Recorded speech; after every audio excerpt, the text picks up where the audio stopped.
Scotland off, I'd like to express our gratitude and appreciation to everyone across Scotland and the United Kingdom who are helping to fight this virus. Under extraordinary pressure, our NHS is again demonstrating why we cherish it so dearly. So to our nurses, our doctors and all the staff at the front line in the NHS right now, thank you. To the other emergency services, to carers, to teachers, thank you. To those providing childcare or working in our supermarkets, our farmers and other food producers and processors, thank you. And to everyone who is following the government advice to keep themselves safe and in turn saving lives, thank you. We are fighting a battle like never before, but it is a battle we will win and win together. In these bleak times, I know our spirits will be lifted by the way we respond to this emergency as one. We will not let coronavirus define us. Instead, let our legacy of this pandemic be one where our choices reflected our hopes rather than our fears. Mr Speaker, this Government's #1 priority is to ensure that all parts of the United Kingdom are supported throughout this current crisis. It is evident how valuable the Union is to our collective ability to respond. I have regular engagement with the Scottish Government and I am confident that through continued collaboration we will beat COVID-19. Shelly-Ann Hart. Yes, thank you, Mr Speaker, and thank you to my honourable friend for his answer and for his thanks to all our NHS and key workers and all our communities and volunteer groups in Scotland and throughout our one nation for all the work that they are doing together to combat this virus. Does he agree that leaving the EU has provided many opportunities for Scotland, including becoming an independent coastal state with control over its own fishing waters? I do agree with my honourable friend. For the first time in 40 years, we have the chance to control who manages our own waters. Before we get to that stage, however, we have to address the current crisis, and in stakeholder discussions with the Scottish Seafood Association, the Scottish Salmon Producers Organisation and the Scottish Fishermen's Federation, I have been listening to their concerns on behalf of the Government and responding to how we as a UK Government can address their needs and concerns at this time. David Lind. Thank you very much indeed, Mr Speaker, and I very much associate myself with the Minister in terms of commending our public services and in particular our NHS staff in Scotland who are performing a job that is second to none, and they truly are heroes every day. I want to take the Minister back to the original question about steps to strengthen the Union.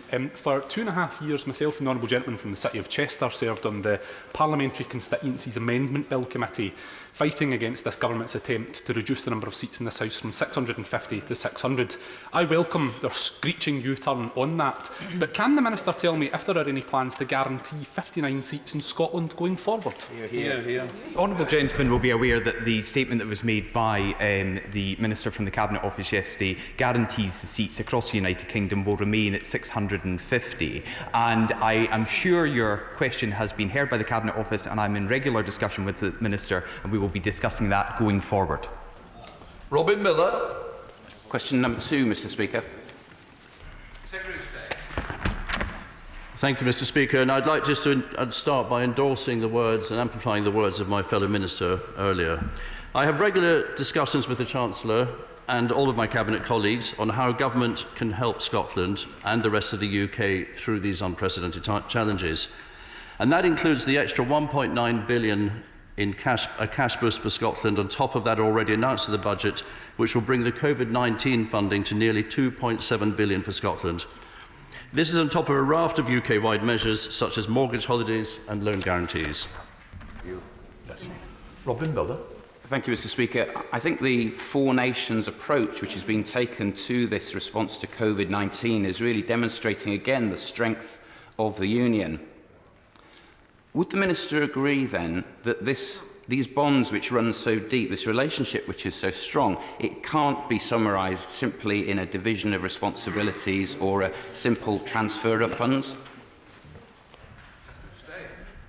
Well, obviously, I absolutely would agree with that. I would add that the British economy is the 6th strongest economy in the world, and that's what's seeing us through these difficult times. But we're doing that. We're sending the funds to the devolved nations with complete respect for the devolution settlement. And I'm pleased that Scotland's 2 governments are working very well together in that. Mr Speaker, I'd also like to put on record my support and appreciation for the MOD and their military assistance, particularly at the weekend when from RAF Bryce Norton, a plane flew to Lerwick in Shetland, collected a man who needed to be put on a ventilator and took him to hospital in Aberdeen. I think it's a wonderful thing that we can all pull together in these difficult times. And I'm also grateful for the work of all those who are working tirelessly and selflessly to help all the emergency services. Thank you. Thank you, Mr. Speaker. Quite rightly, our present time is gripped and all energies are focused towards meeting the challenge of the COVID-19 virus. But beyond that, of course, important and urgent actions need to be taken around climate. So for the United Kingdom to realise its world-leading ambition to be carbon neutral by 2050, can my right honourable friend outline what steps this government is taking to make sure every industry is playing its part, most notably the Scottish whisky sector? Well, thank you for that. And I think everyone in the House agrees with the climate challenge. Particularly the Scotch whisky sector, we've announced in the budget £10 million for green funding for distilleries to help there. And also coming to Glasgow in November, COVID-19 willing, we will have COP26, which will be a showcase for Britain's commitment to climate change, but it will also be a wonderful opportunity for the world to come together when hopefully we've defeated this terrible virus. Thank you, Mr. Speaker. Can I associate myself with the comments of the Parliamentary Under Secretary of State and that of the Secretary of State? Myself and the Shadow Scottish Secretary, who isn't able to be here today, pass on our sincere thanks to all those frontline service workers, our food producers, our shop workers, who are facing unprecedented pressures to protect and look after the most vulnerable in society. And of course, to all those people who are staying at home and following both Scottish and UK Government advice, we thank them for staying at home because it really can save lives. The coronavirus has shown that local services have been decimated by the Scottish Government as they've passed on 4 times the austerities local councils and they have received themselves. Would you agree with me that any additional budget resourcing should be passed to Scottish local councils to help bolster already under pressure local services? Well, I do absolutely agree with him, but I must say, and we've given an extra £2.7 billion in funding for COVID-19 over and above the budget measures announced this year. And the budget measures this year brought, first of all, an extra £1.3 billion in the comprehensive spending review, then another £640 million followed on from that. And I think you're absolutely right. However, I have to stress that that is a matter for the Scottish Government under the devolved settlement. Wyn Thompson, just moving. Myself with the comments in support of our emergency service, but also I think we need to recognise the exceptional efforts being put in by our local government workforce as well. But in addition to that, I mean, obviously any additional funding to the Scottish Government is welcome, but in this current climate of unprecedented challenge, would the Secretary of State agree with me that more steps need to be taken, and would he continue to press Cabinet colleagues for additional support for self-employed workers and in case of moving forward with the argument for a universal basic income? The honourable gentleman makes a very good point. The self-employed and the freelancers are still waiting to hear of a package for them. We've been encouraging the Treasury to push forward with that, and I hope that that will come very soon. I know members of the Scottish Government have been doing the same. It's a cross-devolved administration's effort, but we do need to find a solution. It's a complicated problem because some self-employed, if you're a self-employed van driver, you're probably doing very well on deliveries at the moment, but there are other self-employed people who are really struggling and freelancers, and we need to recognise that it's got to be tailored to meet the people of those in need. Richard Holden. Speaker, question number 3. Thank you, Mr. Speaker. The UK Government is committed to an ambitious infrastructure improvement system across the United Kingdom, highlighted in the recent budget announcement to improve connectivity and level up all parts of the United Kingdom. I'd like to reassure my honourable friend that I have regular engagement with the Cabinet Secretary for Transport, Infrastructure and Connectivity in the Scottish Government on this and other matters. Richard Holden. Mr. Speaker, the A68 is the third major road link between the north of England and Scotland. It runs through many constituencies, including the Darlington, Sedgefield, Bishop Auckland, Hexham, and Berwickshire, Roxburgh and Selkirk on the Scottish side, up to Midlothian. Given the importance of this road link and the fact that Transport for the North have recommended that it joins the major roads network, will the Minister raise the issue of the A68 with his colleagues at the DFT to help the North East and Scottish borders thrive after the coronavirus outbreak has completed? I'm grateful to the honourable gentleman for the question, because A68 is an extremely important road in the United Kingdom, running from Darlington and connected to the A720 in Edinburgh, and therefore vital in strengthening the links between England and Scotland. And as the honourable gentleman asked, I'd be delighted to discuss how we can improve this critical network in the United Kingdom with my right honourable friend, the Secretary of State for Transport, and also Transport Scotland. Gavin Newland. Thank you very much, Mr Speaker. Cross-border connections are, of course, vitally important to both the North East of England and to Scotland. And I know the letter from the Chancellor to the aviation industry will have shocked and disappointed Newcastle Airport just as much as it did Scottish airports, Scottish Airlines and all vital aviation support services in and around Scottish airports. So can the Minister tell me what representation the Scottish Office has made to both the DfT and the Chancellor on the importance of support to this vital industry in Scotland? Clearly, the airline industry and airports across Scotland are crucial hubs, and we need to continue to have them operating as much as possible during these troubling and exceptional times. The Secretary of State and I regularly attend COBRA meetings which discuss a range of issues along with the Secretary of State for Transport, so this issue has been raised on a UK-wide issue, but also with Scotland's input at the heart of these discussions as well. Jack Burton. Mr Speaker. Mr Speaker, Scottish exports to the rest of the UK increased in 2018 by 1.2 billion to 51.2 billion. The official Scottish Government figures show that more than 60% of all Scotland's trade is with England, Wales and Northern Ireland. And as a result, the UK continues to be Scotland's largest market for exports and accounting for 3 times the value of exports to other EU countries. Thank you, Mr Speaker. I thank my right honourable friend for his response. When it comes to trade, would he agree with me that in these challenging times such as these, regions across the country, from my constituency in Stoke-on-Trent South all the way to the Scottish Highlands, are stronger and more secure, working together as a strong union? Mr Speaker, he won't be surprised that I do agree with him. And I would re-emphasise I would re-emphasise the point that Scotland does more than 3 times the trade with England, Northern Ireland and Wales than it does with the other EU 27 countries. Stuart C. MacDonald. Number 5, please, Mr Speaker. I'm committed to the constructive relationship with the First Minister of Scotland and with other Scottish Government ministers. However, now is not the time to be planning face-to-face meetings, but rather enhancing our virtual relationship and communications. The people of Scotland benefit most when Scotland's 2 governments work collaboratively, and that is absolutely essential in these current difficult times. Stuart C. MacDonald. Thank you, Mr Speaker. Would the Secretary of State discuss with the First Minister and indeed the Foreign Secretary the plight of all our constituents who are trapped abroad and feeling really badly let down? For whatever reason, the Foreign and Commonwealth Office seems to be struggling really badly with this.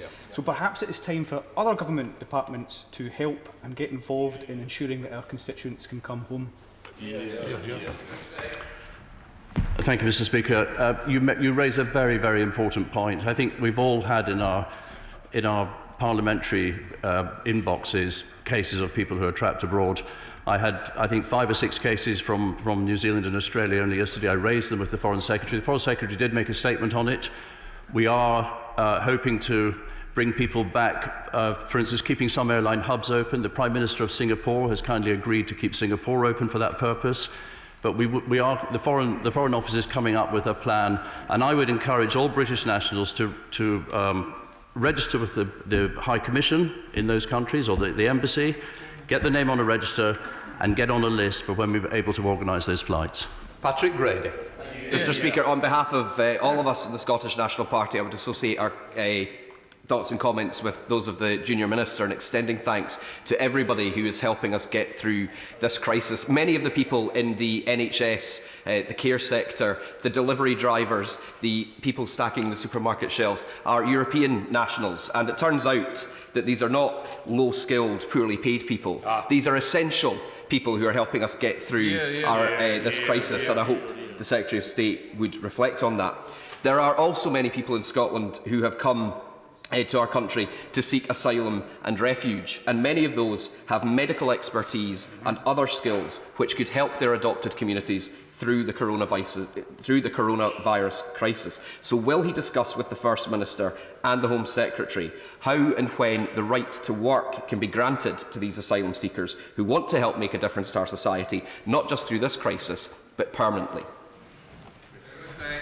Well, I say to the honourable gentleman, this is a problem that the issue he raises, which is a UK-wide issue, would be fair to say. But at the moment, asylum seekers cannot normally work while their case is being considered. However, they can volunteer. The NHS England announced a volunteering scheme yesterday. I hope the Scottish Government will also announce a volunteering scheme. Patrick Reddy. Mr. Secretary, for that answer, I hope anyone that is volunteering under these schemes, whether they're seeking asylum or not, are able to feel supported through it. Many asylum seekers are left destitute without recourse to public funds. So to be asking them to give of their time and labour without any recognition, I think, would not be desperately appropriate. On another matter, when he discusses with the First Minister, will he discuss the challenge being faced by many of our distilleries, particularly craft distilleries, who are keen to switch production from products that we all enjoy consuming to products that could help the health sector in terms of hand sanitizer and cleansing product? At the moment, many of these are being faced with duty payments in advance, which means they literally cannot give this stuff away. So can he speak urgently with the Treasury and the Scottish Government to see how we can help our distilleries rise to the challenge? Yes, and we have done, and the situation is they can register, but we want the HMRC to speed up the registration process so they can register, because once you are registered, the alcohol you use in hand sanitizers is no different to the tax treatment of the alcohol used in food production or many other chemicals, many other things, and that is it's unnatured alcohol, and it is duty-free. Bob Blackman. Question number 6, Mr. Speaker. Thank you, Mr. Speaker. I regularly discuss with the ministerial team from the Department of Business, Energy and Industrial Strategy matters of importance to Scotland, including the significant level of support the UK Government provides to the oil and gas industry. I have been communicating, as I said earlier, with stakeholders across Scotland, one of whom was Oil and Gas UK. I spoke to them last week to ensure the industry are informed about the current arrangements and that we in Government understand the impact of these arrangements on the industry and can support them wherever possible. Bob Blackman. I thank my honourable friend for that answer. Clearly, the future for the oil and gas industry in the North Sea is of utmost importance to the UK economy and will have a long-standing view. What measures can my honourable friend introduce to ensure that the industry is protected and enhanced as we move towards a carbon-neutral future?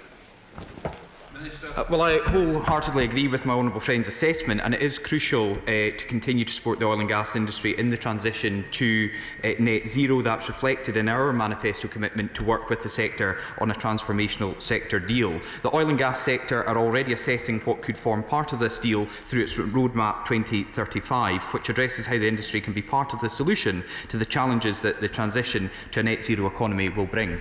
Mr. Carmichael. Thank you, Mr. Speaker. Can I ask the Minister to speak with some urgency to Oil and Gas UK about the situation facing offshore workers at present? In the last week or so, I've received representations from constituents who are offshore and have had their crew change extended, so they've had to work extra weeks. And also I've heard from some who are concerned that going offshore may take them into an environment where they are not properly protected. Can he ensure us that offshore workers may well be out of sight, but they will not be out of mind? I absolutely agree with the Right Honourable Gentleman. They may be out of sight, but they are not out of mind from the Right Honourable Gentleman as a constituency member, myself as a Minister in the Scotland Office and the Secretary of State as well. This issue has been raised with me by others in the Aberdeen area. Last week I did discuss this and other matters with Oil and Gas UK, and we have a call later on this week to discuss this further. So I will reference the remarks made by the Right Honourable Gentleman and perhaps get back to him after that further discussion. Alexander Stafford. Thank you, Mr. Speaker. Can my right honourable friend update the House on what discussions he had with the Business Secretary regarding his role as President of COP26 in Glasgow? And does he believe this vital conference will promote the UK as a world leader in tackling climate change, and that we must ensure that it goes ahead after the coronavirus ends? Well, understandably, all the efforts of this government and governments around the world are focused on tackling the coronavirus outbreak, but we look forward, hopefully in November, to welcoming leaders from around the globe to discuss this emergency and to hear the concerns and solutions from governments throughout the world. Glasgow will be a hub of these discussions, not just in the 11 days in November, but in the period leading up to and after COP26. Wendy Chair. Question 7, Mr. Speaker. Okay. I can't read that. Thank you, Mr. Speaker. The UK government is working in lockstep with devolved administrations, World Health Organization and our international partners to keep the whole of the UK safe. The UK government will continue to work closely with devolved administrations as the situation develops to ensure they have the funding needed to tackle the impacts of COVID-19. Wendy Chamberlain. I'd add my thanks to the people of Scotland for the effort they are taking so far. I'd particularly call out those in communities who are already volunteering and providing vital services to those that are vulnerable. But in the last 24 hours, I've been contacted by several different local businesses in the self-catered accommodation industry. They thought that they would be eligible for COVID-19 grants for small and medium businesses in retail, leisure and hospitality, but yesterday they discovered that they're explicitly listed by the Scottish Government as not being eligible for these grants. If you operate a chalet, a caravan, a B&B, you're eligible, but self-catering accommodation is specifically excluded alongside ATMs, jetties and pigeon lofts, amongst others. If my constituents operated elsewhere in the UK, they would be supported, and the message from them is clear. Without these grants, the self-catering accommodation industry in Scotland is in peril. We cannot let this happen, and I appreciate this is a really difficult and challenging time for governments, but will the Minister make representation to the Scottish Government to reconsider their exclusions in order to ensure consistency, support and the future of this industry? We've got to ask questions, not speeches. Well, I thank the Honourable Lady for raising that point. It's a really important point, and if you take the self-catering industry, self-catering cottages, that's for rural Scotland, that's a massive issue, not just in her beautiful constituency, but my more beautiful constituency than hers. And, there is going to be an emergency package of measures announced next week. Our colleagues in the Scottish Parliament are discussing that today. We have raised the issue, the Scotland Office have raised the issue already, and we are very keen to see a support package for those rural businesses, particularly the self-catering business and others, the caravan parks. If they're only having residential caravan stayers, then we want them all to be, if you like, supported in whatever way they need to be, because, as the Chancellor said, we will do whatever it takes. Chris Elmore. Thank you, Mr. Speaker. Can I press the Secretary of State further on support for freelancers, the self-employed and sole traders? Will he, the Chancellor and First Minister, speak urgently this week to ensure a package of measures are put in place for those groups who need the support? I understand what the Secretary of State is saying about these things take time, but people are deeply worried about their futures, including paying their mortgages and feeding their families. Well, first of all, Mr. Speaker, it was remiss of me not to welcome the honourable gentleman to his role, albeit it may be a temporary one. A reshuffle's coming, his brief role. But if he's invited back, well, that would be excellent news, obviously. The answer is yes, absolutely. We have been discussing in ministerial meetings support for self-employed and freelancers. We recognise it's a very serious issue, and the government is giving it its full attention. Chris Elmore. I thank the Secretary of State. There are 330,000 workers categorised as self-employed in Scotland.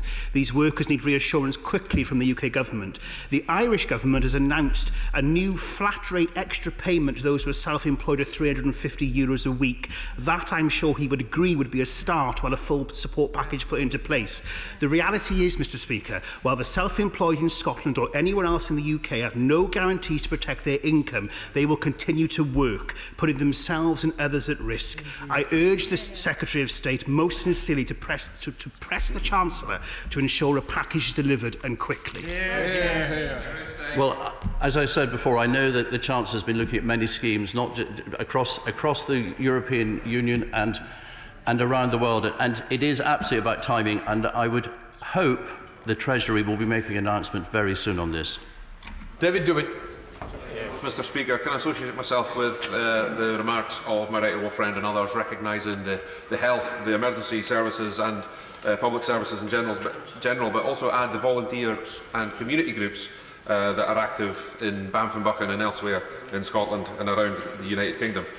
Can also welcome my right honourable friend's confirmation that the Scottish Government will receive at least £2.7 billion in new funding from announcements made by the Chancellor in the budgets and announcements since then to support people and businesses through the current crisis.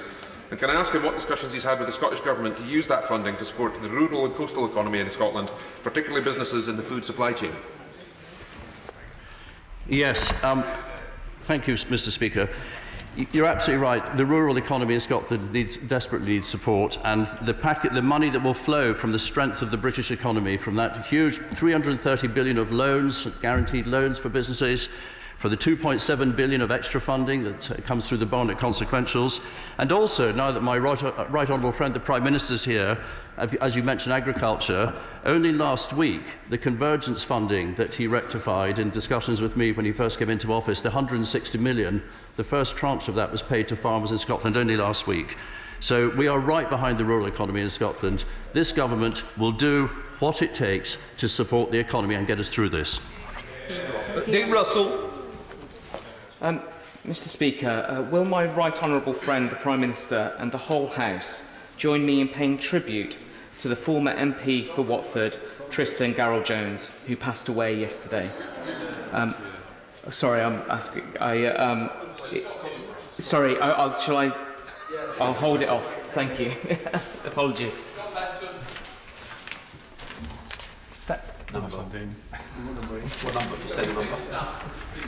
OK, let's come to Chris Stevens. Thank you, Mr. Speaker. The Secretary of State for Scotland will be aware that there are companies operating at the moment who shouldn't be. They are defying the advice from his honourable friend, the Prime Minister. So will he raise with the UK Government to ensure that those companies still trading at the moment will have closure orders and will face heavy fines if they continue trading from today onwards? Well, thank you. As the Prime Minister and the First Minister of Scotland have said, it's essential businesses that must carry on trading. And so I think the Prime Minister is here. He will have heard his remarks. Order. I have a short statement to make about the conduct of today's Prime Minister's question time. It is exceptional. I will run Prime Minister's questions until 1 o'clock. It will serve as an effective replacement for separate statements on the situation of coronavirus. I will allow the Leader of the Opposition 2 sets of questions of 6, so the total of 12, which I expect to be taken in 2 sets of 6. Similarly, I will allow the Leader of the second largest party 4 questions in 2 sets of 2. I will also exceptionally call a further question from an opposition front bench spokesperson. In order to maximise participation, can I ask for short questions and short answers? We now start Prime Minister's questions with Susanna Webb. Question number 1, Mr. Speaker. Mr. Speaker, this morning I had meetings with ministerial colleagues and others. In addition to my duties in the House, I will have further such meetings later today. Susanna Webb. Firstly, I would like to pay tribute to the Prime Minister and his ministers for navigating my constituents through these unprecedented times with your decisive action. Tribute also to my constituents and those working in the NHS for your truly heroic work. No one can afford to be complacent during this time, and I applaud the Right Honourable Friend's address to the nation on Monday, which reinforced the need for us to stay at home, protect our NHS in order to save lives. Can he assure me that the Government will ensure the people have the support they need in order to do so?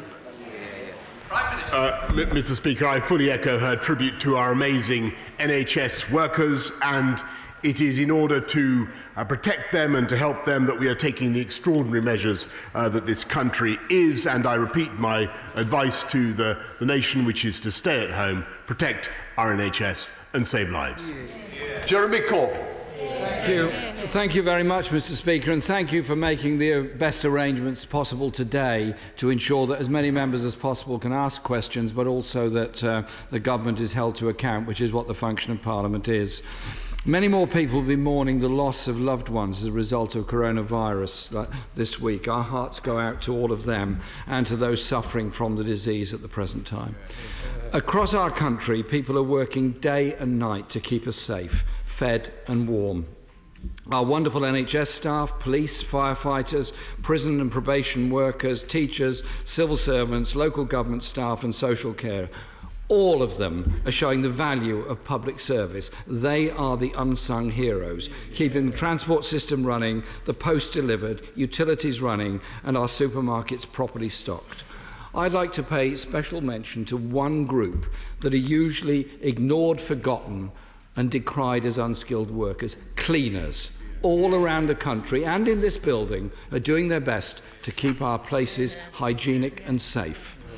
Over the past few weeks, I've asked the Prime Minister many times what action is being taken to ensure testing is being prioritised, and I've received assurances that everything that could was being done.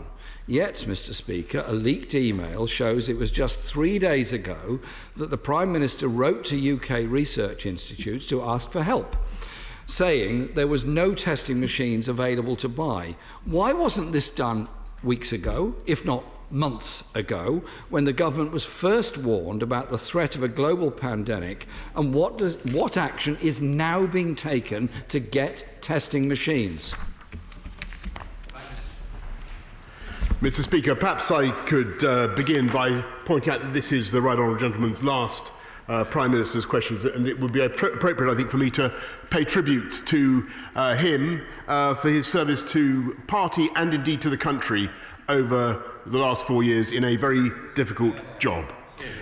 We may not agree about everything, but no one can doubt his sincerity and his determination to build a better society. And I want to pay particular tribute and thanks to him and all his colleagues for their cooperation in the current emergency as far as possible across party lines. I agree with him very much in what he said about cleaners. They do an extraordinary job, and they deserve all the protection and support that we can give them in this difficult time. And on testing, he is quite right that testing is vital to our success in beating the coronavirus, and as the Health Secretary has explained many times, we are massively increasing our testing campaign, going up from 5,000 to 10,000 to 25,000 a day, and in answer directly to his question, this has been a priority of this government ever since the crisis was obviously upon us,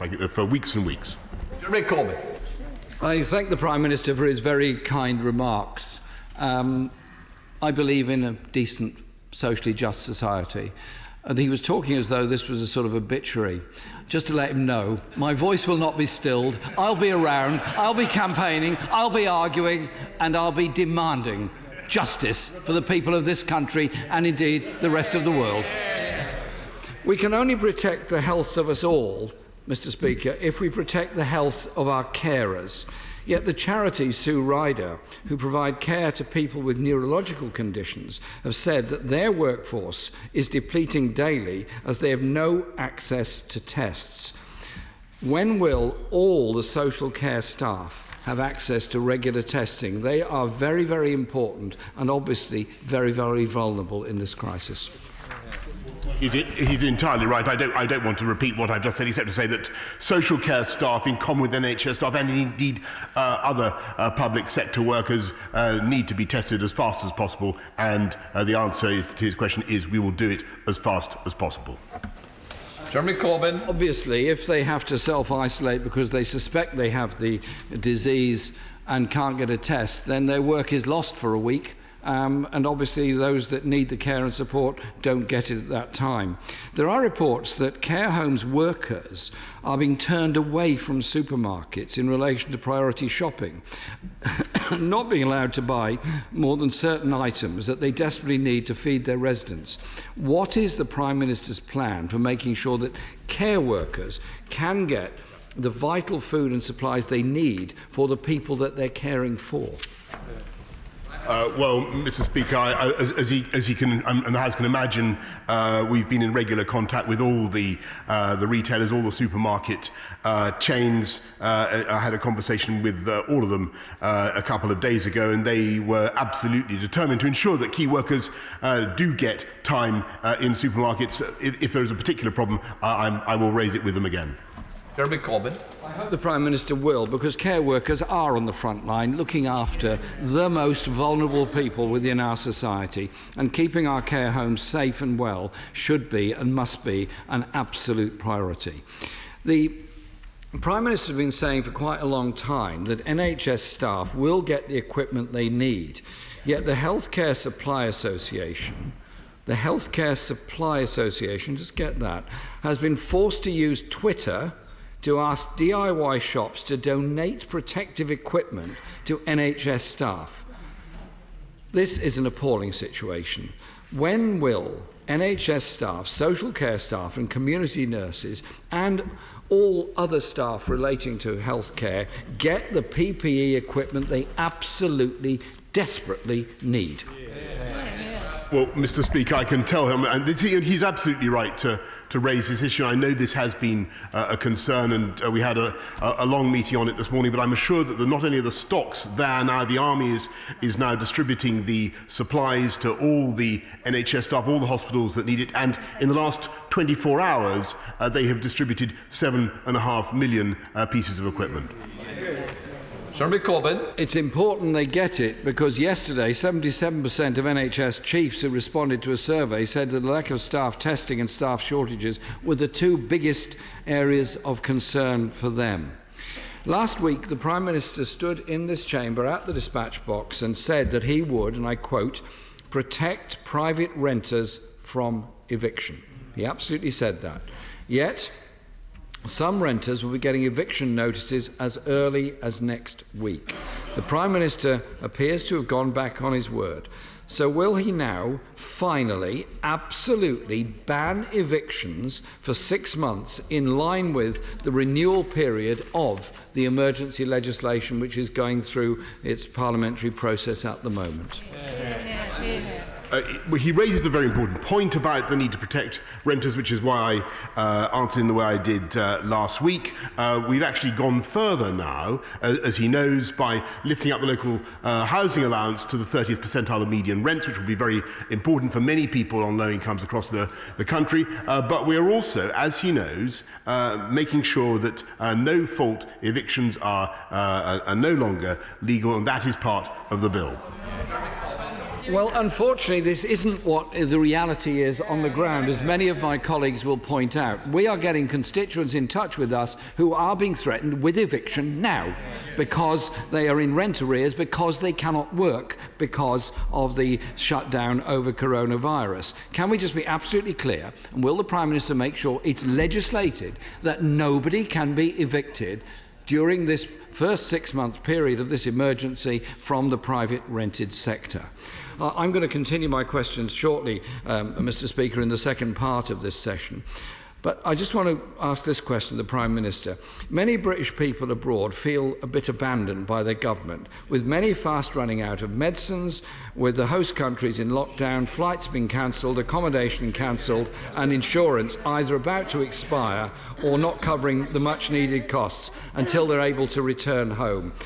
These British citizens have a right to turn to their own government for help, and hour-long delays on phone calls are not acceptable. They feel abandoned. Can the Prime Minister, as the Foreign Secretary was asked to do yesterday, update the House on what his government is doing to bring people home and provide the emergency costs for the medical needs that many British residents abroad actually have at the present time? Mr. Speaker, he can take it that we are certainly doing everything we can to bring back British nationals, British citizens from abroad. A huge operation is going on now to repatriate them, as he will have heard both from the Health Secretary and indeed the Foreign Secretary, where we are protecting renters in spite of what he says. We are doing everything we can to protect our fantastic NHS.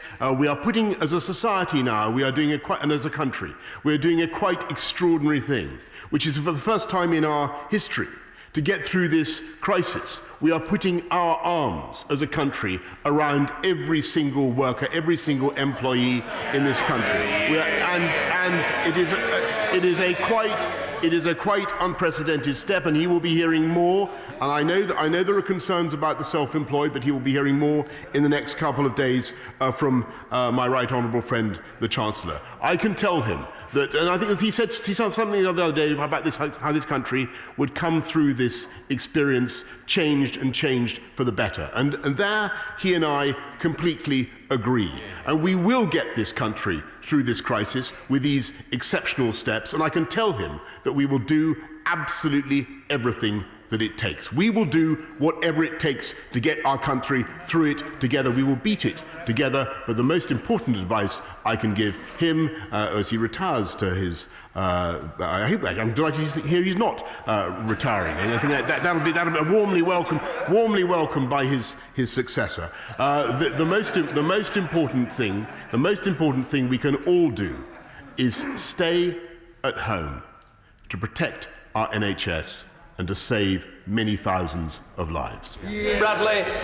Mr. Speaker, can I thank my right honourable friend for his leadership and his Cabinet's leadership at this incredibly difficult time, and for the package of measures already announced that will support millions of people and protect them from financial hardship. The government's advice is clear, as he's just said: stay home, support the NHS, protect lives. Can you help more people to make the right decision by giving an absolute assurance to the 5,000 self-employed people in Mansfield that he is seriously considering measures he might take to be able to help them to do that?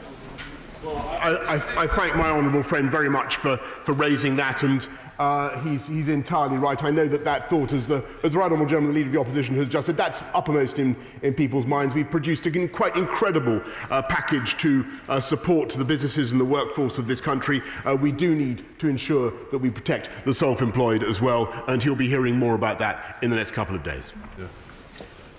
Ian Blackford.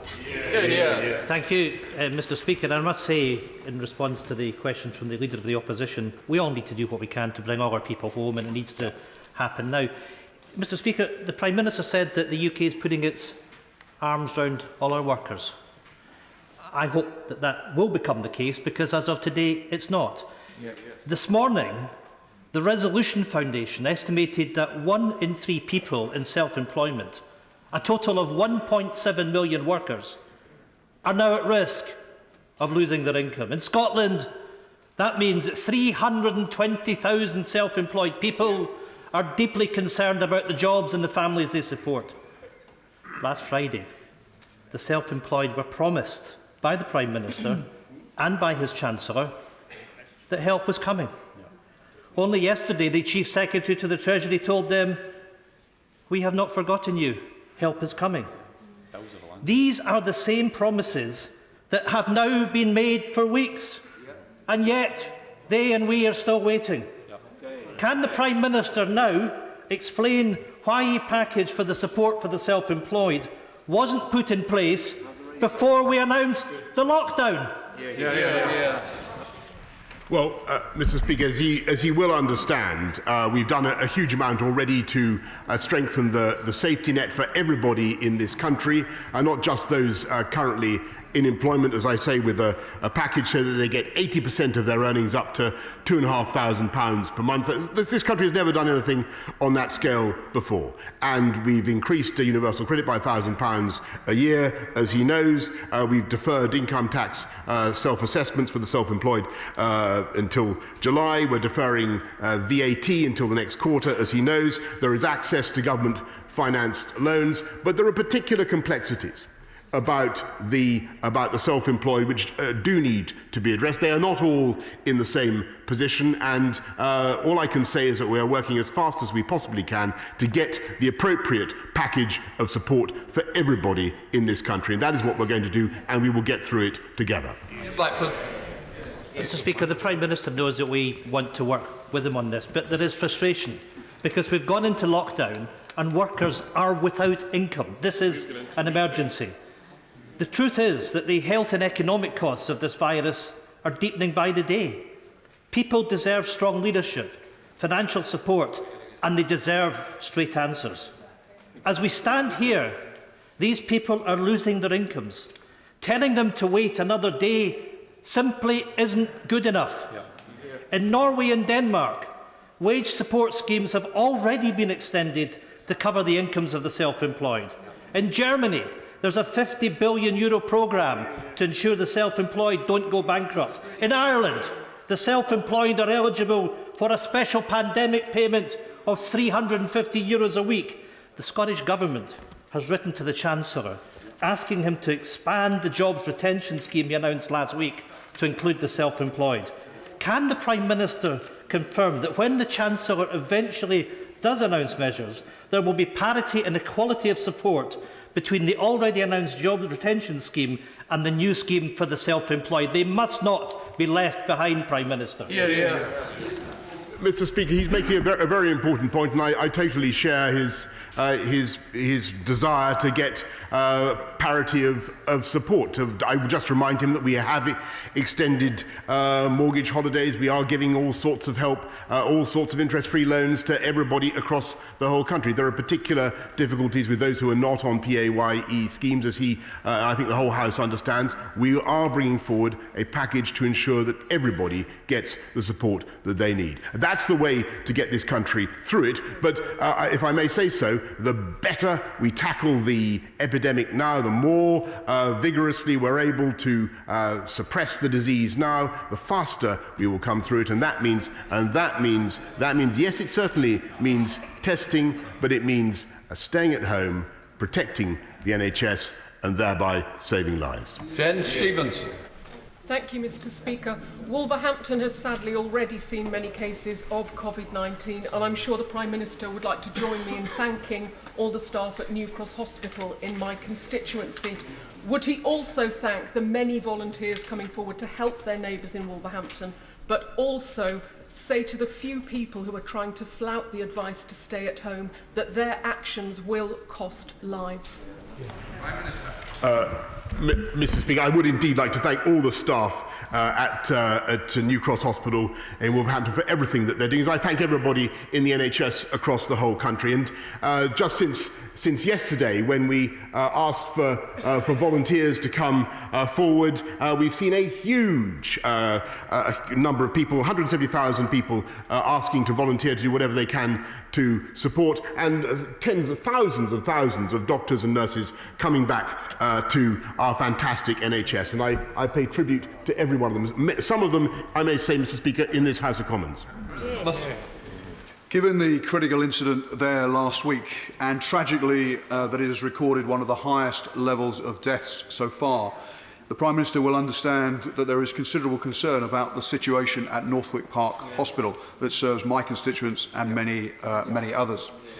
Can he tell the House, therefore, when he expects the staff at the hospital to have access to the high-grade personal protection equipment they need, and crucially to the testing equipment as and when they need it, to keep them safe, to prevent the risk of cross-infection, and to keep their loved ones safe? He's absolutely right, Mr. Speaker, to raise the issue at Northwick Park, and they've had a consignment in the last few days, and we will keep those supplies coming. Thank you, Mr. Speaker. There's no doubt that our nation and our world is under attack from an aggressive virus which intends to infect every one of us, sometimes with deadly consequence. And it seems to me that in uncertain times we need clarity and leadership, and I want to commend the Prime Minister for the leadership and the clarity he's given in the messages coming from government. Well, we know them all very clearly, which is to protect the NHS, save lives, and by staying at home. But can I ask the Prime Minister, will you confirm that he will lift any of these measures imposed at the earliest possible opportunity once he knows that our nation is safe? Yes, of course, Mr. Speaker, and we keep them under constant review, and the more the whole country is able to work together to conform with those stipulations, the faster we'll get on top of it, the faster, Mr. Speaker, we'll come out of it. Peter Kyle. Mr. Speaker, through the Prime Minister, can I thank his ministers who have been working very constructively, particularly from the Department of Health, with members from across the House in these difficult times. They have asked us to report back difficult situations in our patch. In that light, I'd like to draw attention to the fact that the Oaklands Care Home in my constituency has had a really difficult time lately. A 94-year-old resident developed the symptoms of coronavirus and requested a test. 10 days later, when the test finally happened, 14 of the 20 residents were exhibiting symptoms. 7 of the staff were off sick so they could self-isolate, they were agency staff who'd also been working in other care homes. None of the protective equipment requested had arrived. Can the Prime Minister tell the House, in the 80,000 care homes around Britain, what date will they expect tests to be carried out on the day that symptoms emerge, and every single person working in those care homes will get the protective equipment they need? Well, on the tests, as I said earlier on, the answer is we want to roll that out as soon as we possibly can. And on the personal protective equipment, the answer is by the end of this week. Alexander Stafford. Thank you, Mr. Speaker. Can my right honourable friend, the Prime Minister, assure me that he is in regular contact with supermarkets and food suppliers to ensure that goods are getting to the shelves where they are needed? And will he join me in calling on people to only take what they need, not to stockpile, and to stamp out the disgusting scourge of black marketing profiteering? Yes, indeed, Mr. Speaker, and I think that profiteering is something that we should be looking at from a legislative point of view in this House, as has happened before in this country. But I can tell him that the supermarkets do have adequate supplies. Our supply chains, as my honourable friend knows, are very good. We've relaxed delivery hours, but it is very, very important that everybody in their shopping acts reasonably and considerately for other people. Mr. Speaker, I would like to convey Plaid Cymru's thanks to the health workers, social care workers, teachers, cleaners and all those who are fighting this virus on the front line. Today, an elderly constituent telephoned my office in dismay that she and her husband are struggling for ways to get food. Both are vulnerable, both are self-isolating according to government advice. They have been told that the next available delivery food slot is April 16th. What support can the government offer to ensure vulnerable people in remote and rural areas, such as Ceredigion, are prioritised for food deliveries? Well, Mr. Speaker, I'm told that there is an army of local volunteers who are delivering food supplies, but if he wishes to communicate that case directly to us, we'll take it up. Rob Butler. Does the Prime Minister share my concern that the contractors for HS2 Limited are not following the very clear government advice on coronavirus? This is not to be clear about the rights and wrongs of HS2, it is about the safety of us all, because my constituents have seen not only contractors blatantly fail to the rules about social distancing, they've observed them coughing over concerned residents, causing great distress. Should they stay at home to save lives?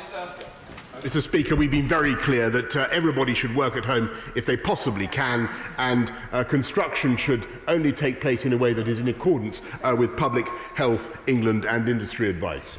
Tracy Brabin. Thank you, Mr. Speaker. Charities, including those on the front line of our national response to coronavirus, working with the seriously ill, the elderly, the young, victims of domestic violence, and providing food to the vulnerable, they're in absolutely dire straits, and they face a 4.3 billion drop in income. Furloughing staff providing essential services to the vulnerable is just frankly not an option. When is the Prime Minister going to come forward with an urgent package, as my honourable friends for Cardiff South and Penarth and Lewisham Deptford and 150 colleagues from 8 parties across the House have been calling for, so that they can continue their life-saving work? Mr. Speaker, she's absolutely right to pay tribute to the work of the voluntary sector, the charitable sector. They are crucial to our national response to this crisis, and so we are indeed looking. My honourable friend, the Culture Secretary, and my honourable friend, the Chancellor, are looking at a package of measures to support charities as well. On Barrow. Mr. Speaker, I commend the Prime Minister and all those on the front line for their handling of this situation, and he will know I've raised with him previously the importance of reaching out to all the elderly and the vulnerable who live alone regardless of their health, so that no one is left behind. But as a former Secretary, may I raise with him the plight of the British Council? It is running out of money. They have had to cease their commercial activities, and their reserves will be exhausted within weeks. Can he make funding available? Mr. Speaker, I came to love the British Council when I was doing the job he refers to. We will continue to support it in any way that we can, and we're actively looking into what we can do. Oh, Michael. Thank you, Mr. Speaker. When all this is over, I think the Prime Minister will genuinely have earned himself a proper break on a paradise island. And in that regard, can I commend to him the paradise islands of Orkney and Shetland, where we have a fantastic tourism offer built up over many decades, but which have at its heart the tour guides, the craft businesses, the small food and drink businesses who are overwhelmingly self-employed. So will the Prime Minister give an assurance today to these self-employed people that when the offer of help comes, they will not be in any worse a position than they would be if they were in employment? Mr. Speaker, I cannot, in all candour, promise the House that we will be able to get through this crisis without any kind of hardship at all. But what I can tell, and he and I have talked face to face about the issue that he raises, we will do whatever we can to support the self-employed, just as we are putting our arms around every single employed person in this country. And I well understand the point that he makes. And he should be, and as for his generous invitation, he should be careful what he wishes for. Thank you, Mr. Speaker. May I join colleagues from across this House in congratulating and thanking the Prime Minister for his strong leadership at this current time, which has provided a great reassurance for my constituents in Blackpool South. Will the Prime Minister continue to work with the voluntary sector and charity groups to ensure that vulnerable people continue to get the support they need from this government during this challenging time? Yes, indeed, Mr. Speaker, and that's why we've given, in the first instance, another £500 million to councils to look after the poorest and most vulnerable members of society, and I thank him for his support. Chris Stevens. Thank you, Mr. Speaker. The Prime Minister will have heard my question to the Secretary of State for Scotland. There are companies defying his advice, which is guided for public health and to save lives. So can he tell the House, and for those watching, what the consequences are of businesses who are still operating who shouldn't be today? Mr. Speaker, where businesses are blatantly ignoring the instructions of the government, then they will face the consequences that have been well advertised, Mr. Speaker. Jeremy Hunt. Speaker, can I salute the tone of the Prime Minister's very difficult, sombre address to the nation on Monday night. I know that heroic efforts are happening to ramp up the amount of testing. Could the Prime Minister give us some idea as to when we will be able to get back to routine testing in the community, as happens in Korea and Germany and other countries? And should we not now introduce weekly tests for NHS staff so we can remove from them the fear that they might be infecting their own patients? Well, Mr. Speaker, I can tell the House that both on antibody testing and on antigen testing, we are making huge progress. We're buying millions of antibody tests to show whether or not you've had the disease. And on his point that has been raised several times about how soon can we get NHS staff and other public sector workers tested in advance to see whether they currently have the disease, the answer to that is as soon as we possibly can. Newland. Thank you very much, Mr. Speaker. Thousands of jobs in my constituency, and nearly 1 million across the UK, rely on the aviation industry for work, from pilots to baggage handlers and cabin crew to security staff and many, many more. The aviation industry is vital now and will be crucial when we come out of this dreadful coronavirus situation. The Chancellor and the Transport Secretary committed to a bespoke support package, but yesterday he wrote to industry to renege on that commitment. Can the Prime Minister tell the industry why his government have washed its hands of it? Yep. I can tell the Honourable Gentleman we have certainly not washed our hands of any sector of UK business or industry. We're in regular contact with the aviation sector, doing everything that we can to help, and already that sector and others have schemes such as Time to Pay and many other loan support schemes already available. But I can assure him, Mr. Speaker, that there are other contacts going on as we speak. Going to now start the second part of Prime Minister's questions. I'm going to open with Jeremy Corbyn. Thank you, Mr. Speaker, and again thank you for making the arrangements that you have today so that more colleagues can come into the chamber. It is a little odd, however, that we're having to have a double session of Prime Minister's question time to question the Prime Minister when he himself should have volunteered to come here and make a statement at some length on the subject rather than just doing it through press conferences and television addresses. This House is the place where the government should be held to account. Construction sites, Mr. Speaker, are still operating, still working on non-emergency work. Despite the new rules, the Chancellor of the Duchy of Lancaster said yesterday that sites will continue to stay open. We heard this morning on the radio a call from a self-employed construction worker who said that he had contracted coronavirus, he was suffering from it, he knew he had got it, but had no other option but to get on the London Tube and go onto a site to work, obviously putting himself at greater risk and putting all other passengers and all other workers on that site at risk. Why was he doing it? Because his site had not been closed down. He had no other source of income to feed his family. So he's going to work, making all of us more at risk as a result. So can the Prime Minister be absolutely clear, then give unequivocal guidance now that construction work on non-emergency work should stop now? Mr. Speaker, everybody should work at home unless they must go to work, and every business that can, unless they have an alternative, they cannot do that work from home.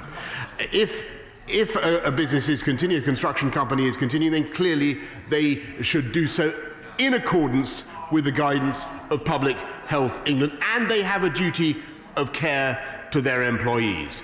But overwhelmingly what we are saying to the people of this country is that unless you need to leave the house to take exercise, for medical reasons, or to buy essential supplies, you should stay at home, protect the NHS and save lives. Jeremy Corbyn. Obviously, people should stay at home and protect others. But if they have no other source of income, then these very difficult, very personal choices are going to be made, and as a result, we're all put at greater risk as a result of it. The self-employed having to choose whether they go to work or stay at home, or face losing their entire livelihood, relying instead on an overstretched welfare system, which could pay as little as £94 per week. One self-employed person said they need to pay for baby food, rent, council tax and insurance for the car they use for work. Faced with the decision to feed your family and pay your bills or stay at home and not get paid, why is it taking the Prime Minister so long to guarantee income for all self-employed workers? There are millions of them. Our economy has changed. Well, Mr. Speaker, we are making absolutely clear to everybody in this country that they should stay at home and save lives. But when it comes to the self-employed and the particular pressures that he raises, I think I've now said several times already in this chamber in answer to other honourable members that we are shortly bringing forward a package, and I think that he would recognise that the steps that the government has taken to provide support for workers, for employees in this country are quite exceptional and unprecedented, and they were warmly welcomed, I may say, by the trades unions themselves. Jeremy Corbyn. Speaker, I'm asking questions about the self-employed and those on 0 hours contract and those with no recourse to public funds who have no support. They are in a very difficult situation, and he should understand that there are many of our constituents, for every member of this House, our constituents lead a hand-to-mouth existence. A few days' pay lost is catastrophic for them. And time again, government ministers have told us that workers affected by the crisis could get help via universal credit. Last night, there were queues of over 110,000 people trying to get onto the DWP system in order to register to apply for universal credit. Will the Prime Minister now put extra resources and funding to boost the DWP capacity and relax the often quite draconian requirements on people claiming, so that money gets where it's needed quickly to those people who've got to feed the kids, got to pay the rent, got to survive somehow? Mr. Speaker, he's perfectly right, and that's why we've increased the funding for universal credit so that it goes up by £1,000 a year. That will benefit 4 million of the most vulnerable households in the country. And overall, we're putting another £7 billion into the welfare system altogether. And as I say, we will be bringing forward a package for the self-employed. But what we are not doing, and this is fully in accordance with the scientific and medical advice, what we are not doing is closing down the whole UK economy. And you will understand the reasons for that. Jeremy Corbyn. We're not asking for the entire UK economy to be closed down. We obviously want people to be safe, but clearly things have to go on. My question was about the DWP resources, which the Prime Minister didn't answer. Well, well, it wasn't an answer that was satisfactory to me. One of his colleagues is claiming it was a yes. I'll take that. And so that means more staff now for the DWP quickly, so we don't have 110,000 people waiting. Yeah, I haven't finished yet. Because my question is, Mr. Speaker, while he's about it, and this will give him time to think of the answer, can he... This is not a time for levity. The statutory sick pay level of £94.25 a week, which the Health Secretary admitted he couldn't live on, and despite promising he would ensure workers get the support they need, we've still not seen action on that. So unless we increase statutory sick pay and give protection and access to benefits for those on 0 hours contracts, then the dangers that we're all aware of people going into work or trying to work when they shouldn't is going to continue. We do need very urgent action on this.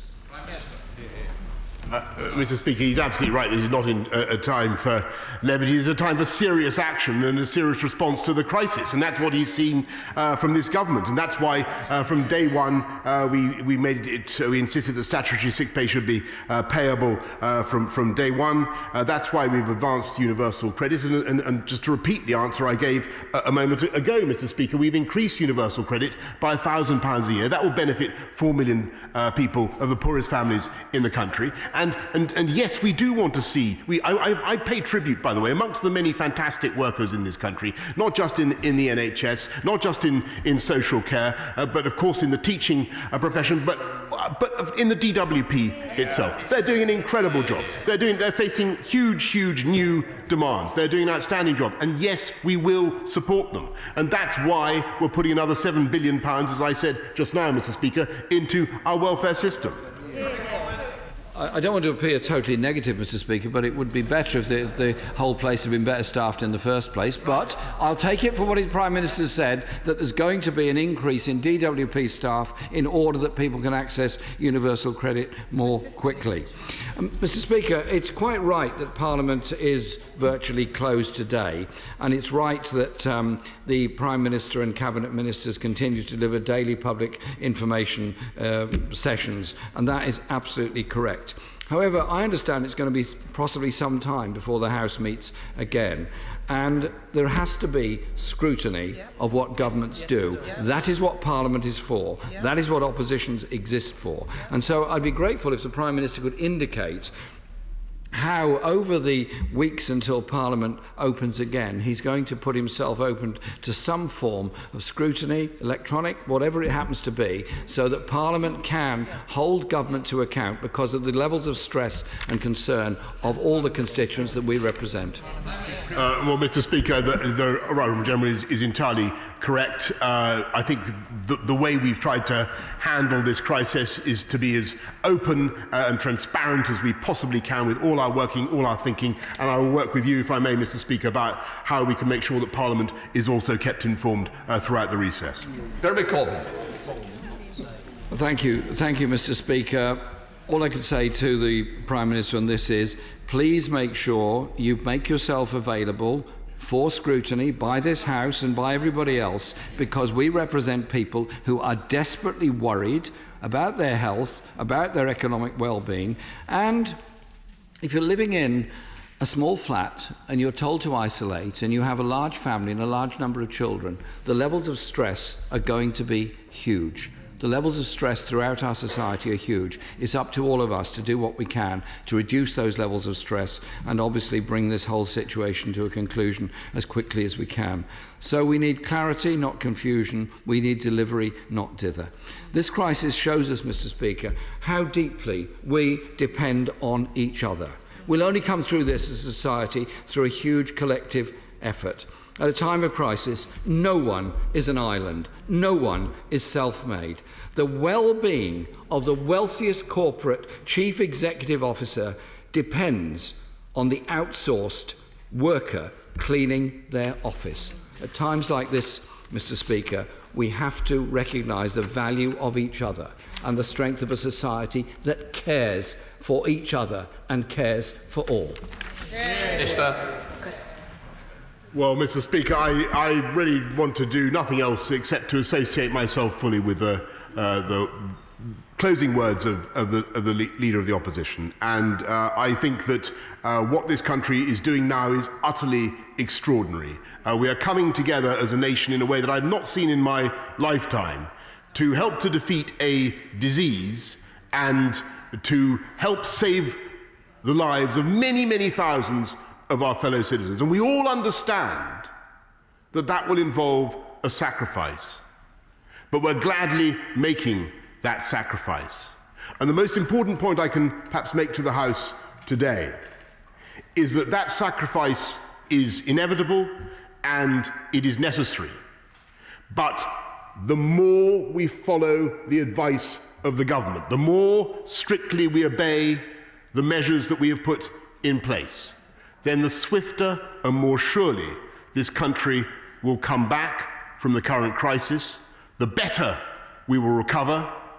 And so I just repeat my message in case the right honourable gentleman would like to hear it one more time. The best thing we can do is stay at home, protect our NHS and save many, many thousands of lives. Speaker, I echo the words of my right honourable friend. The current position on London transport is that the services have been severely curtailed. In fact, the journeys from his constituency into central London now are every 15 minutes as opposed to every 5 minutes. The result of that is huge packed trains with people who potentially are infecting other people. Clearly, some of those people are being selfish. What advice does my right honourable friend have for his successor of Mayor of London in resolving this particular problem on London transport?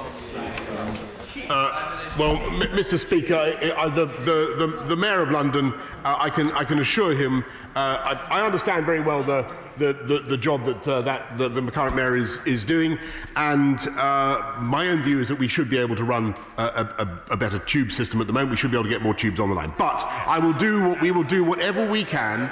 We will do whatever we. I do not wish in any way to cast aspersions on what is going on at TfL at the moment, because it is an outstanding organisation.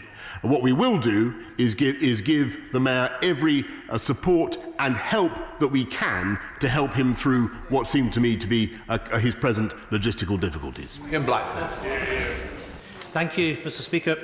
As of Monday, over 3,300 inquiries have been made in Scotland about NHS staff seeking to return to work in order to help us defeat the coronavirus. These people, and all those already working tirelessly within our NHS, are our heroes. Every last one of them, from consultants to cleaners, from carers to nurses, from drivers to maintenance workers, from GPs to paramedics, they are performing vital work to save the lives of others. When this crisis is over, we in this House will need to find some way to honour those amazing heroes. But there is one way that the public can honour and support our NHS staff now, and that is by staying at home. Staying at home and adhering to social distancing will save lives, protect our health and social care services and begin to flatten the curve. We can avoid unnecessary deaths, but only if we all act together. Does the Prime Minister agree with me that we owe it to everyone in our NHS and to those willing to return for non-essential workers to stay at home? Can I congratulate the right honourable gentleman for the splendid way in which he expressed himself just now, and I think that message deserves to be heard loud and clear across the whole UK. Ian Blackford. Well, can I thank the Prime Minister for what he has just said? Many members in this House will have had constituents contacting in recent days around evictions. Will the Prime Minister join me in praising Scotland's Community Secretary, Aileen Campbell, who has announced the Scottish Government's intention to use the emergency powers granted by the Coronavirus Bill to protect people from losing their homes?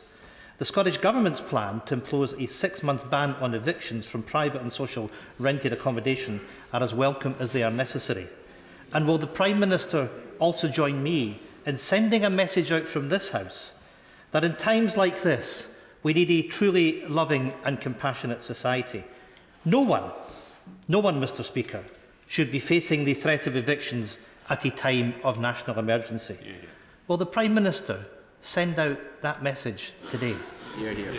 Yes, indeed, Mr. Speaker. I want to repeat what we're doing and the sense and the thrust of it. It's not just supporting LHA, putting £1 billion more back into supporting the rented sector through local housing allowance, but also stopping no-fault evictions. Now, the differences between 3 months and 6 months, what I can tell the right honourable gentleman is we will certainly keep that protection under review. Thank you, Mr. Speaker. I'd like to thank Broxbourne Borough Council, particularly the leader and the Chief Executive and all its staff for the brilliant work they're doing, coordinating aid and support across my borough. Fantastic people working with a range of heroes. Prime Minister, there is an army of black cab drivers in and around London itching to get involved like the Spitfires in 1940. Prime Minister, can we find a way, if we need to get doctors and nurses safely across London, to use these black cab drivers, not on the meter, but perhaps on a contracted basis? Mr. Speaker, my honourable friend makes a superb point, and indeed that has already been raised in our considerations. The black cab drivers are a fantastic service. They're an unsung service, and I believe that they can certainly rise to this challenge. Hilary Benn. Much indeed, Mr. Speaker. We've already heard about the huge increase in applications for universal credit, and whatever measures the Chancellor comes forward with to help the self-employed will take time to implement. What is the government's plan to help people with no job and no income and no savings in circumstances where they don't have any money at all to buy food? What will the government do to make sure that no family goes hungry? Hear, hear. Well, we've already increased universal credit, but what we are doing immediately, Mr. Speaker, to help get cash to the poorest and neediest is to give an immediate grant of 500 million to local councils, and there will be more to come. Morning, I've been talking to the Solent LEP about the future plans for Waterlooville, my constituency. They are already planning for a recovery after this pandemic. Would the Prime Minister agree with me that this is the opportunity to plan for the future, make sure that we can rebuild a strong economy and become more community-minded than ever before?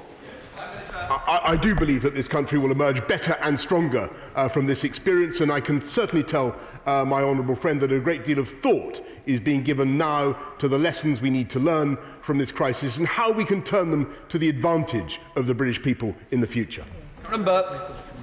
Is the Prime Minister aware that people are being evicted now, this week, as a result of losing their income, including all of those people who are being turfed out of low-cost hotels where they were being housed either in their own right or by the local authority?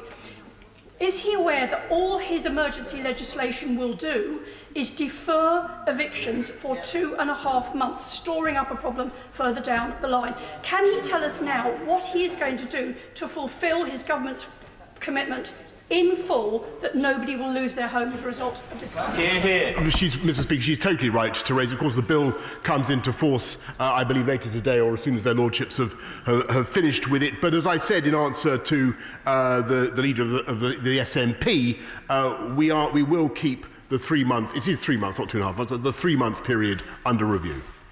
Neil Parish. Thank you, Mr. Speaker. Like so many colleagues, my constituency has many self-employed. Farming, food and food production is very much self-employed businesses. Can we be assured that it won't be bureaucracy and the difficulty of setting up a system that stops that help getting to the self-employed? Because it's absolutely essential we cut through the bureaucracy to make it work. That is indeed the issue, Mr. Speaker. The difficulty is not devising the schemes. We can devise the schemes. The difficulty is getting the cash to the people who need it in a timely way. And anybody who has worked on any of these projects will know that that is the real issue, Mr. Speaker. Mr. Speaker, some firms such as Sports Direct or Wetherspoons have shamed themselves by bullying their staff into work. Other businesses are trying to do the right thing but are being let down by their insurance companies, such as events, sporting and conference companies in my constituency. Will the government give a clear direction now that no large events involving large numbers of people should be taking place any time in the near future, and insurance companies need to get their act together? Yes, Mr. Speaker, the instructions could not be clearer. The enforcement is there, and it is going to be applied, and the message should go out not only to those companies but to the insurers as well. Anthony Mandel. Thank you, Mr. Speaker. Can I thank the Prime Minister and his team for everything they've done so far, and can I associate my words with the member for Tiverton and Honiton about the need to support rural and coastal communities? And with that in mind, what further support might we be able to expect regarding fishermen who are sitting on the line? Mr. Speaker, he is absolutely right, and he and I have seen the wonderful work that's done by the fishing community in his constituency, and they will receive all sorts of benefits, not least, of course, our ability in due time to take back control of the plenteous resources off the UK coast. Wendy Chamberlain. Mr. Speaker, yesterday I spoke with a constituent who suffers from a debilitating rheumatic autoimmune disease, and symptoms of her condition are similar to that of coronavirus. She's concerned that she won't be included in those to be shielded, even though she's clearly at risk, and she's concerned that she's going to end up needing emergency medical help as she takes different medications. Can the Prime Minister confirm that the Government is working with the devolved administrations to ensure that the shielding guidance is consistent across the UK? Yes, indeed, Mr. Speaker. We're trying to make shielding guidance as consistent as we possibly can, but in her particular case, can I perhaps advise her to get in touch directly with us, and we'll make sure that she's included. Ruth Edwards. Thank you, Mr. Speaker. Nottinghamshire Police are asking local employers to give paid leave to special constables to allow them to help during this crisis. Does the Prime Minister agree with me that every business should be playing its part and that all special constables should be able to report for duty? Yeah. Prime Minister. Yes, indeed, Mr. Speaker, and I should have added the police and specials, everybody who serves in our incredible police force for what they do, and they should certainly be added to the roll of honour. John Speller. Thank you, Mr. Speaker. Tens of thousands of our constituents are stranded abroad. At the same time, thousands of planes and pilots are sitting idle. Ministry of Defence have unparalleled experience in chartering planes and organising flights. What they need, Prime Minister, is your instruction to do that. So when you go back to Downing Street, will you get onto the Ministry of Defence, tell them to get the airlift started and bring our people home? Prime Minister. Yes, Mr. Speaker, we certainly, though not every country in the world necessarily welcomes a grey tailfin, as it were, but we will make sure we are working with. Most of them do, I should say. But charters we are certainly commissioning right now, and there is a massive repatriation effort going on. Richard Holden. Mr. Speaker, can I put on record the gratitude of my constituents to the leadership that has been shown by both the Prime Minister and the Health Secretary during this very difficult time for the whole country. Coronavirus is showing our NHS at its best, including doctors, nurses and support staff in my North West Durham constituency, but it's also showing the strain on some parts of our NHS, including worn-out parts of the NHS estate. After the coronavirus pandemic outbreak has passed, will he and the Health Secretary work with me to look at delivering a new community hospital to replace the aged one at Shotley Bridge in my constituency? Mr. Speaker, the short answer to that question is yes.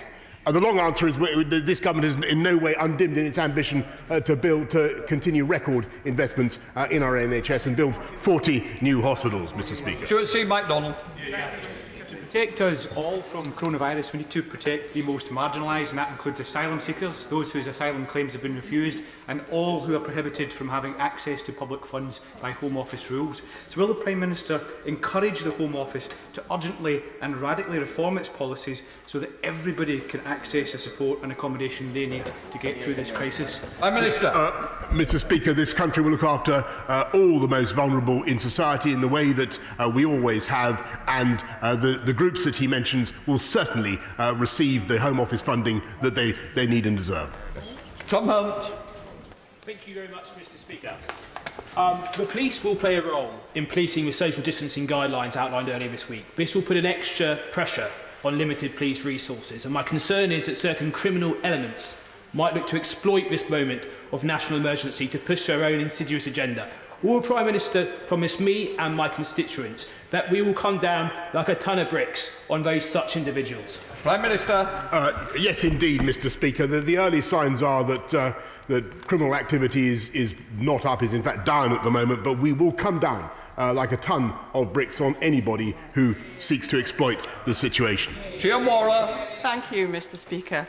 The people of Newcastle are desperately trying to do the right thing, although my inbox tells me that they are angry, confused, running out of money, isolated and stranded in some cases. However, not all businesses are doing the right thing, and I am particularly thinking of Mike Ashley forcing workers into empty Sports Direct shops. The Prime Minister said that businesses should stand with their staff. What is his message to those who don't? Prime Minister. Mr. Speaker, the advice to the gentleman, the instructions of the gentleman in question, and indeed every business, is to follow what the government has said, to obey the rules, or to expect the consequences. And that is the best way to look after not just their employees, but their businesses as well. Craig Williams.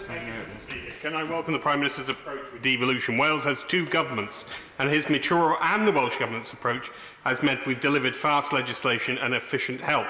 But any divergence on policy or communication causes anxiety for my constituents. The Secretary of State for Health announced volunteering. Sadly, Welsh volunteers can't take place in that scheme, although we're cross-border. Will he get on the phone to the Welsh Government and say, let's work together? Yes, Mr. Speaker, I must say that in general, the four nations of our United Kingdom have been working very, very well together, but we will get on to the Welsh Government this afternoon on the issue that he addresses. Kerry McCarthy.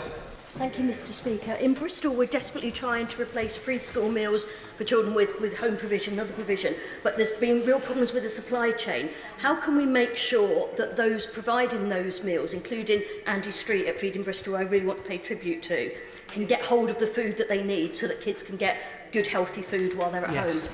Prime Minister.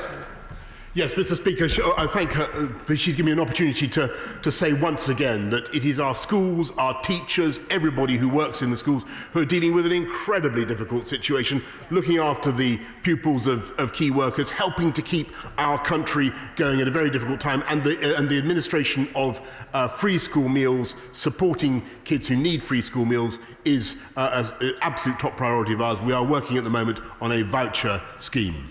Right. Trying to summarise an MP's inbox right now is not easy, but mine would say self-employed, please help us, and online delivery slots, which ones would they be? I trust the Prime Minister's going to deliver on the first. We've covered it a lot today, but on the latter, what can he realistically, given the demand, what can he realistically do? Prime Minister. Well, Mr. Speaker, we've changed the regulations so that supermarkets have got much more freedom in their delivery hours, and obviously one of the things we want to do is to make sure that we support people to help in this, what is, after all, at the moment, an expanding sector of the employment market, and we don't want to be putting up any barriers to online delivery at all. Can I just say and wish the Leader of the Opposition well on his final question? And can I say to the Prime Minister, you have the wishes of everyone to make sure this country gets through this. Yeah. We now come to the ministerial statements. The Lord President of the Council, Leader of the House of Commons, Jacob Rees-Mogg, on the business. Yeah.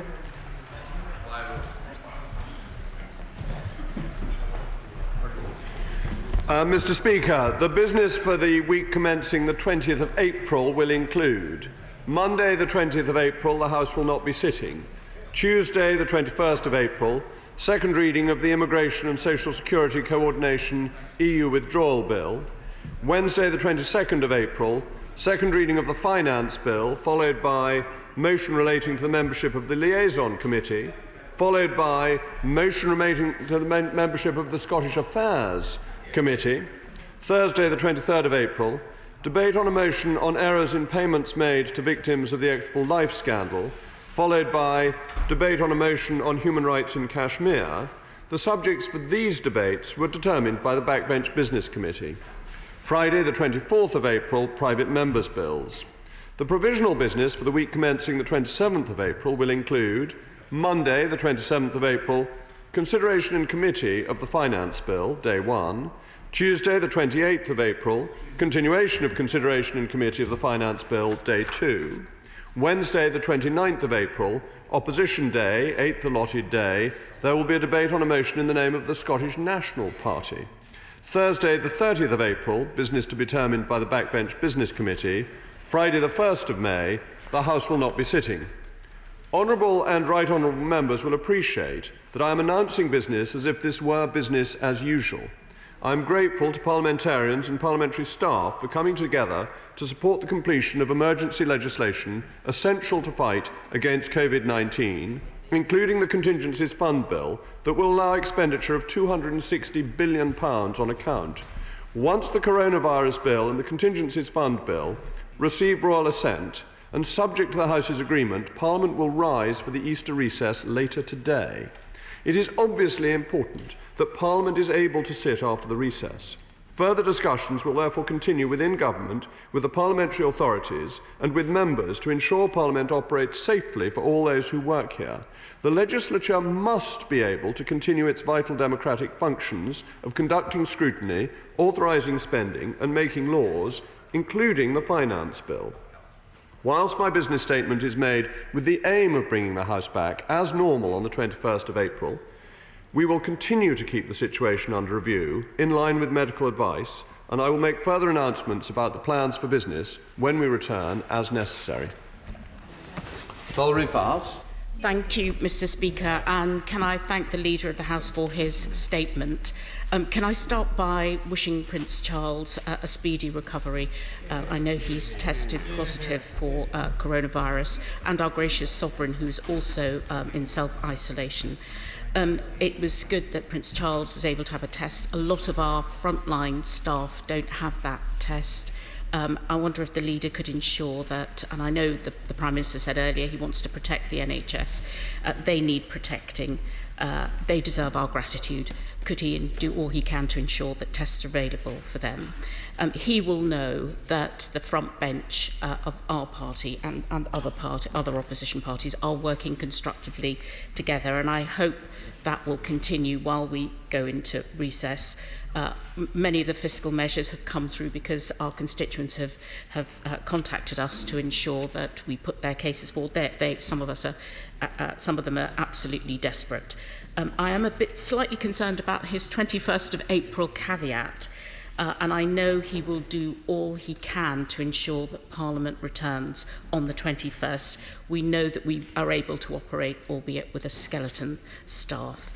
Can I just ask him about voting, because that's another area that honourable members have concerns about.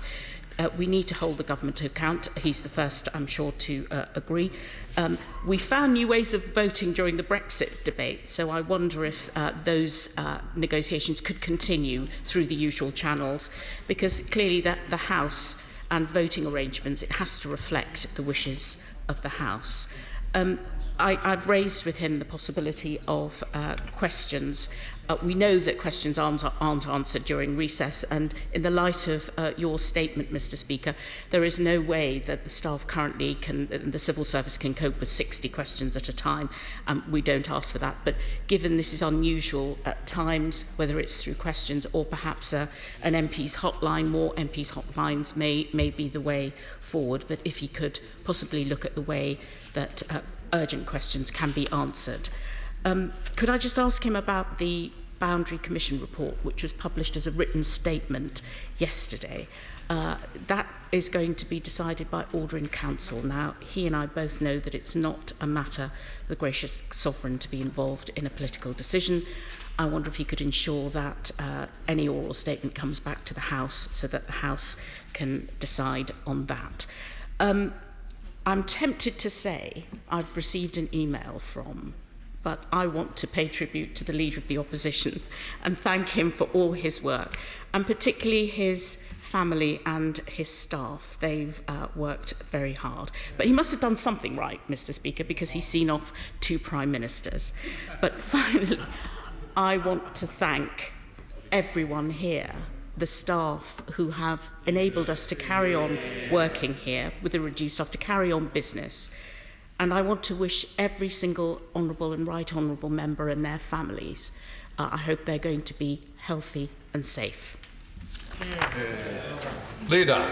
Mr. Speaker, the Right Honourable Lady rightly sends the House's good wishes to the Prince of Wales. God bless the Prince of Wales.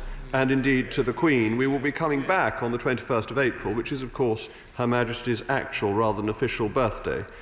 So let us hope that affairs are in a better state by then. The Right Honourable Lady referred to tests, and I would reiterate what my Right Honourable friend, the Prime Minister, was saying earlier. There is an absolute determination to increase testing as fast as possible. That is of great importance, and it is being worked on. I am grateful, and the government is extremely grateful, for the cooperation from opposition parties. That when opposition parties cooperate with the government, this is not always seen, because what they achieve is done behind the scenes. But the opposition parties have contributed considerably to the coronavirus bill and to ensuring its passage through this House. And I would like to thank them for a model way of working in very difficult times.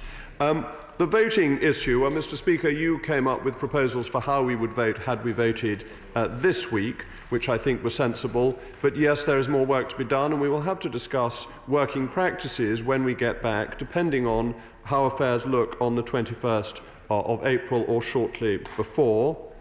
The Right Honourable Lady refers to the written statement on the Boundary Commission. When we get back, there will be opportunities for normal scrutiny once we are back fully operational. And I'm delighted to see that the Leader of the Opposition is back in his place, so I too may pay tribute to him. I perhaps have a particular admiration for him, which may surprise him, because when I was first elected to Parliament, it already has, he says, but when I was first elected to Parliament, there was a distinguished figure who sat at the far end of the opposition benches, was in Parliament the whole time, spoke very regularly, and was a very, very committed parliamentarian. And then he became leader of his party. As a new MP, I sat on the far side of my own benches, observing affairs. And though I do not have the level of ambition of the honourable gentleman, I too ended up on the front benches. So it seems that those corners are good ones to sit in. But there is a principled point behind this, if I may add, Mr. Speaker, that those of us who sit in those far reaches of the House are often very independent-minded and have a great commitment to public service, which the Right Honourable Gentleman unquestionably has, and strong principles about how we think this country may be better governed. It is no surprise to anybody that the principles held by the Right Honourable Gentleman and by me are different, but they are both committed to ensuring the good government of this country.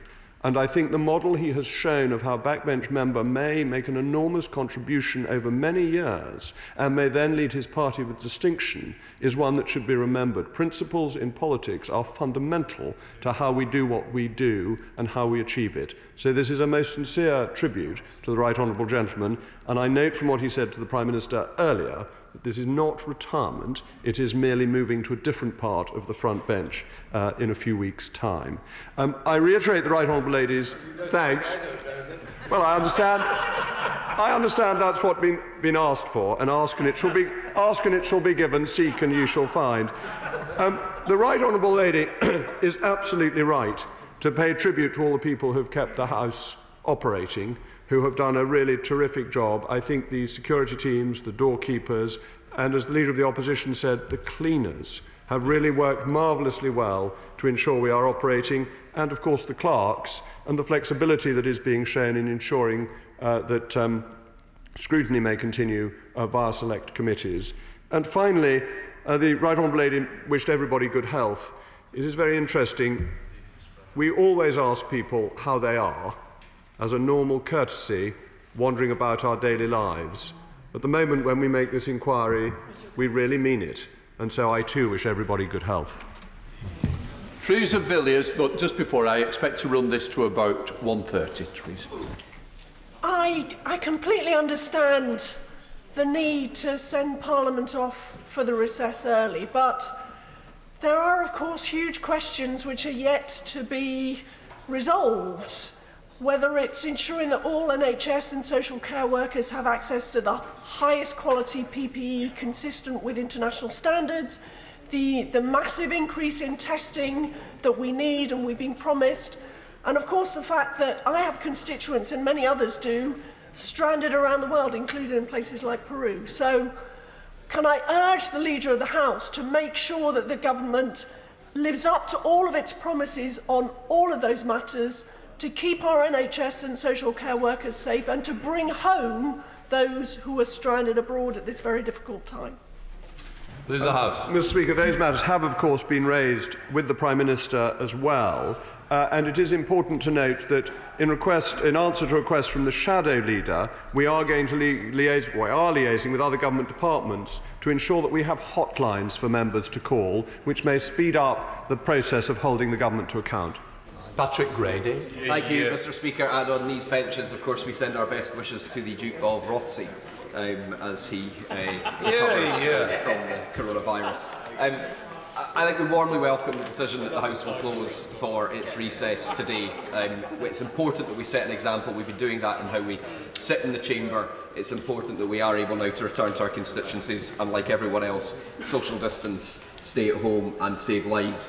But I want to add on behalf of the SNP, especially the small number of us that have been here this week, our immense gratitude to all the staff of the House, the clerks, the security staff, the cleaners, the catering staff. It's been a trying time for all of them, and none of us would be able to do our job without their support. Absolutely. I think he's right that the business listed for the week of the 21st of April must be extremely provisional, and if Parliament is to be brought back and the crisis is continuing, it has to be done in a way that respects whatever guidance is still in force around social distancing. As I said to him earlier in the week, it may well be the case that anyone that comes to London from constituencies outside of the metropolitan area would have to self-isolate when they went back to their constituencies if the epicentre is continuing here. So we have to bear those logistics in mind. And I'd be happy to share with him an absolutely first-class research briefing that the library compiled about practices in other parliaments elsewhere in the world and how they're dealing with this, and we should thank the library service for their work in these times as well. I welcome the indication of that there will be an opportunity to convene the Scottish Affairs Committee and Liaison Committee, and an indication of an SNP opposition day as soon as time realistically allows. And finally, I would echo the calls of the Honourable Lady around parliamentary questions. I wonder in particular if members who have tabled named day questions that would have been answered when the House was sitting tomorrow, Friday, Monday or Tuesday might still have those questions answered, and then that some kind of provision is thought about if we are into an extended period of closure beyond that. Thank you. Leader of the House. Thank you, Mr. Speaker, and the Duke of Rothesay and the Lord of the Isles will, I'm sure, appreciate the good wishes from the SNP.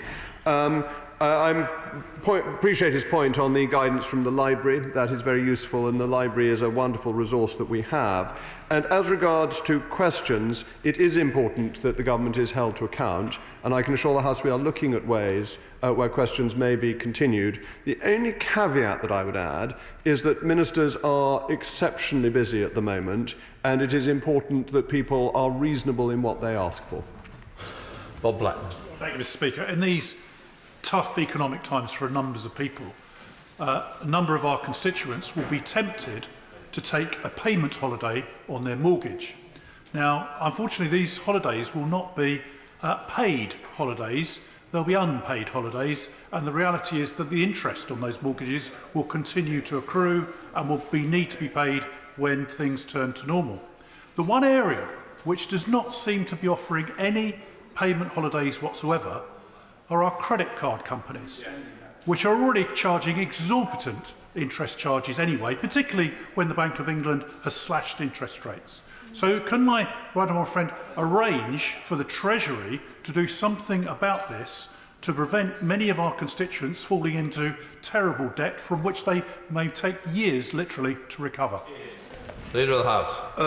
Mr. Speaker, my honourable friend is right that the usurious rates charged on credit cards can trap people into high levels of debt, as may the high overdraft fees, interest rates that have recently been introduced. And this is a serious matter, and the banks, I'm sure, are aware that the rest of the country is doing its best to help, and will note that they received a lot of help in 2008.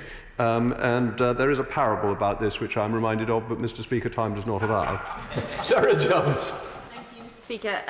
I appreciate, as I think we all do, that we shouldn't be meeting physically in this place. It's not the right thing to do, and I accept that the decision has been made that we should rise for recess early. But I'm really uncomfortable as a Member of Parliament receiving hundreds of emails all the time from constituents who are worried, as the Honourable Lady said, about a whole raft of different things that are as yet unanswered by this government, that I will not have the opportunity to ask a question and receive an answer over that recess period. And I wonder, in this modern age, all of us are zooming left, right and centre at the moment with all our constituents, many people, all at the same time. It's perfectly possible. Surely it must be possible for us to fulfil our democratic function at this time of great crisis and put questions to the government and get answers back.